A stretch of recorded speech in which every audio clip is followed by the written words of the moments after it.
चुलबुली बहन विशाखा की शादी कुछ ही दिनों पहले कार्तिक नाम के एक लड़के से दुर्गापुर गांव में होती है। विशाखा अपने ससुराल में बहुत खुश होती है।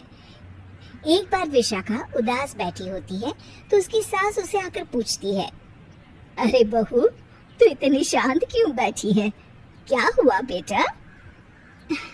कुछ नहीं माँ जी, घर की याद आ रही थी। एक काम करना बेटा, अपनी छोटी बहन को बुला ले, तेरा मन भी लग जाएगा है? विशाखा ये सुनकर खुश हो जाती है और अपनी बहन शिखा को फोन करके बुला लेती है। शिखा विशाखा के ससुराल आ जाती है। कैसी हो आप? अरे आ गई तू, मैं तो एकदम ठीक हो गई। शिखा पूरे परिवार से मिलती है। नमस्ते जीजू, कैसे हो आप? अरे बढ़िया बढ़िया, तुम बताओ। अरे कुछ नहीं जीजू। अरे आपकी शर्ट पर कॉकरोच। कहाँ है? सॉरी जीजा जी। शिखा, आते ही तूने शैतानी शुरू कर दी, चल कमरे में। अगले दिन विशाखा रसोई में खाना बना रही होती है और तभी वहाँ शिखा आकर उसे पीछे से डरा देती है। विशाखा डर जाती है और शिखा हंस पड़ती है। तू पागल है क्या शिखा? अभी मेरे हाथ से सब्जी गिर जाती ना। अरे दी, आपको क्या हो गया है? शादी से पहले तो कितनी मस्ती करती थी और अब एकदम बोरिंग हो गई है आप। ऐसा कुछ नहीं है शिखा, वो तो शिखा, चूहा!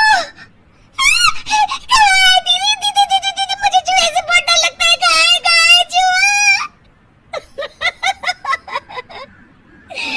देखा शिखा, मैं कुछ भी नहीं भूली, मस्ती करना भी नहीं। सच में दीदी, आपने तो डरा ही दिया था मुझे। दोनों बहनें आपस में बात कर रही होती है, तभी शिखा को एक आइडिया आता है। दी, क्यों ना आज हम इन सबको डराए? नहीं नहीं शिखा, ये मेरा ससुराल है, यहाँ लोग मजाक में नहीं लेंगे तुम्हारी बात को। अरे दी, तुम भी ना कितना सोचती हो। रात में जब सब सो रहे होते हैं कि अचानक से विशाखा की सास को पायल की आवाज सुनाई देती है। वो आंगन में आकर देखती है तो आवाज आना बंद हो जाती है। अरे कौन है इतनी रात को? वो जैसे ही मुड़ती है तो देखती है कि सफेद साड़ी में एक औरत घूम रही है। वो डर जाती है और भागकर अपने कमरे में चली जाती है। वो औरत और कोई नहीं पर शिखा होती है। सास को डरा हुआ देख शिखा जोर जोर से हंसने लगती है।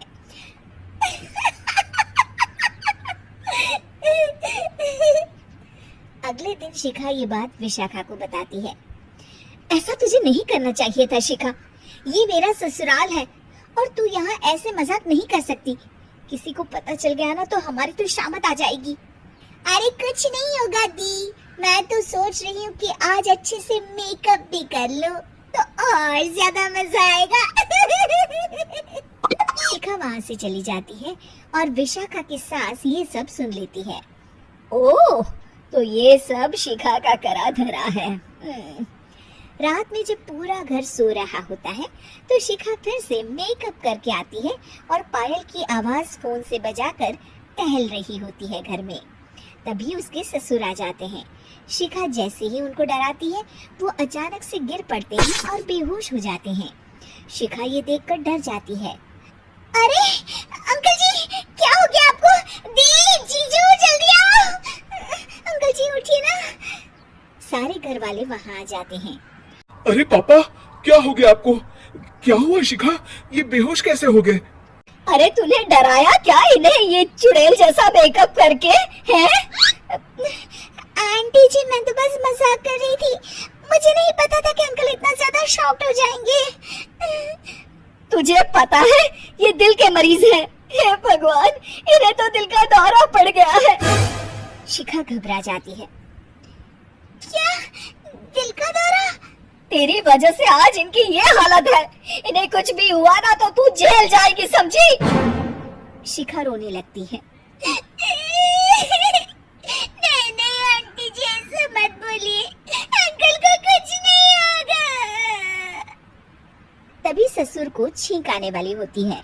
वो छींक रोकने की कोशिश करते हैं, लेकिन फिर भी उन्हें छींक आ जाती है और उनकी आंख खुल जाती है। अंकल, आप ठीक तो है ना अंकल?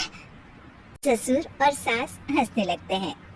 क्यों बेटा, सिर्फ तुम्हें ही मजाक करना आता है क्या? है? तो क्या पापा बेहोश नहीं हुए थे? अरे नहीं नहीं, पर क्यों माँ? क्योंकि विशाखा को लगता है कि ये उसका ससुराल है। उन्हें ऐसी मजाक वाली बातें पसंद नहीं आएगी।